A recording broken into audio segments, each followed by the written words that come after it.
Moi, j'ai une forme de clairvoyance un peu bizarre, c'est-à-dire que je vois dans l'astral, dans l'éthérique. Donc, Mhm. je vais voir en transparence. Si tu veux, quand un défunt se présente à moi, je vais pas le voir.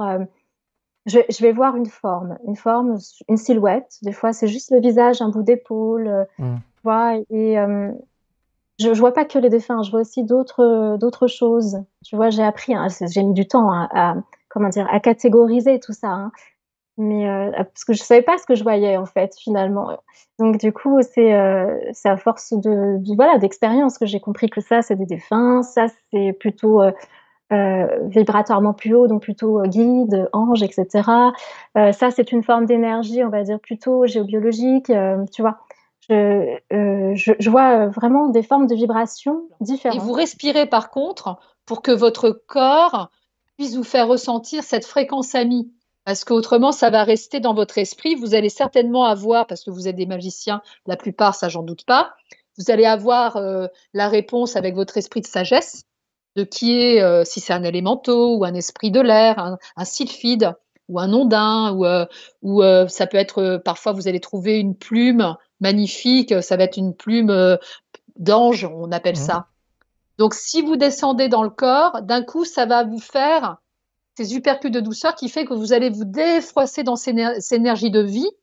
Vous allez être impacté avec, comme tout à l'heure, une émotion qui est la vôtre. Et souvent, il y a, tu vois, et donc ça permet à ces mâchoires de se desserrer parce que c'est là où il y a une grande force Il y a archétypale. quand même 17 illusionnistes de par le monde et des grands experts, on cite les noms dans mon encyclopédie du paranormal, qui ont attesté de mes facultés. Ça fait beaucoup quand même, ça fait beaucoup de gens qui se sont leurrés, qui se sont fait avoir. Et puis quand on leur a présenté les expériences qu'ils ont fait, ils ont baissé ils ont baissé. Il y a un des illusionnistes qui dit d'ailleurs, quand il a été interviewé dans la revue La Recherche, j'ai fait l'objet de 3 numéros de la revue de La Recherche, hein, qui est quand Mhm. même en France, la petite Rolls en recherche quand même, et ce qu'on appelle des documents contradictoires. Tous les scientifiques, c'est curieux, qui m'avaient observé tous, mais Gérard, il y a quoi doute pour nous. Au début, on en avait peut-être, oui, mais non. Il a fait des expériences improbables devant nous. Et à un moment donné, il y a l'illusionniste auquel on donne la parole, le président du CIEP, du comité d'expertise des illusionnistes en question. Il dit, nous, on n'est pas dupes, on nous a fait venir. Pourquoi? Pour que les scientifiques aient un justificatif pour publier, ce qui est anormal. C'est le seul domaine dans la parapsychologie qu'on appelle, où il faut l'aval d'un Mhm. Quand une illusionniste. personne fait un prélèvement salivaire, il y a toutes les informations qui constituent son corps physique et ses corps énergétiques à l'intérieur. Donc, quand on a un prélèvement salivaire, on le pose là-dessus, et après, avec des petites fréquences de ce type, hein, tu vois, c'est des petites bouteilles d'eau hein, qui Ouais. contiennent les fréquences. Exemple, hein, je vais mettre la salive ici, je vais placer la fréquence du corps éthérique, par exemple, et ici, je vais venir chercher qu'est-ce qui gêne le corps éthérique. Est-ce qu'il y a des entités? Est-ce qu'il y a des mémoires? Est-ce qu'il y a des problèmes? Est-ce qu'il n'y en a pas? Ou alors je vais faire un test du cerveau, un test du foie, un test de la moelle épinière, un test du corps Toujours astral. avec une salive, avec un seul échantillon. Toujours. Alors ça, c'est le prélèvement. Il faut imaginer que quand j'ai la salive de la personne, c'est Ouais. comme si j'avais son corps posé sur cette balance. D'accord. Il a été catégorisé ce qu'on appelle les 5 blessures de l'âme, donc la blessure d'abandon, de trahison, d'humiliation, de rejet, d'injustice. Et en fait, c'est justement de ces blessures-là qu'on va réagir de telle ou telle façon. Donc, en fait, quand il y a, que ce soit une personne ou un enfant, la personne va m'envoyer sa photo et en fait, moi, je vais voir justement qu'est-ce qui se passe.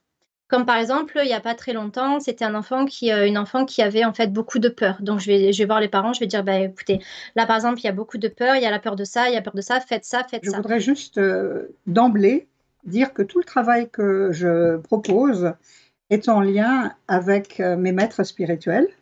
Et entre autres, en tout particulier, je tiens toujours à le dire au départ, les soins que je fais lorsque on fait appel à moi, eh bien, je les mets toujours en reliance avec certainement un être que tu dois connaître ou que les auditeurs connaissent, c'est Amma, Amritananda Mayi, qui est celle qui embrasse le monde, hein. Mhm. Et donc, je la suis depuis 40 ans et mon travail est relié avec cette guidance-là. D'accord. Alors, Oui. ce qui est important, c'est que être psychothérapeute, c'est une chose, mais être dans une autre énergie qui est plus d'ordre spirituel permet d'avoir des réponses encore beaucoup plus rapides et beaucoup plus Il pointues. me faut un outil personnel, tant qu'à faire, qui soit à moi, que je n'aille pas appliquer chez les autres. Voilà, donc. Et boum, même le nom m'a été donné, c'est la géométrie de la conscience. Et à la base, je perçois les énergies sous forme géométrique. D'accord. Et c'est simplement, cette numérologie est simplement la traduction de ce que je perçois.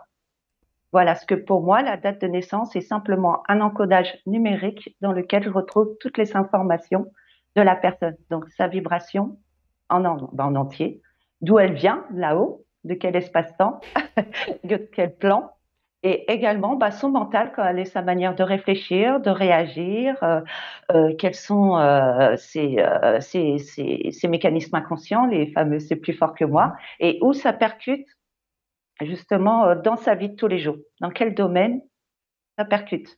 Voilà, je vois un peu la plomberie énergétique des gens. D'accord. Tu as comme faculté, est-ce que tu vois les défunts, tu les entends, tu les ressens? Alors, je les vois, c'est un grand mot quand même. Moi, ce que je peux arriver à les distinguer, c'est, je prends toujours cet exemple parce que pour moi, c'est le plus parlant. C'est quand tu as quelqu'un qui est derrière une douche, qui a de la buée, tu vois la silhouette, tu vois un petit peu le visage, mais bon, tu vois pas réellement comme moi je te vois actuellement. Donc ça, franchement, c'est ce que je ressens le plus souvent. Par contre, je peux ressentir au niveau de la chaleur.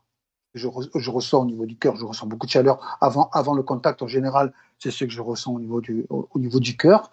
Après, je peux ressentir comment la personne est partie, si ça a été violent, si ça a été un problème cardiaque, si ça a été un problème au poumon, etc. Ça, je peux arriver à le ressentir. Je peux avoir des odeurs aussi.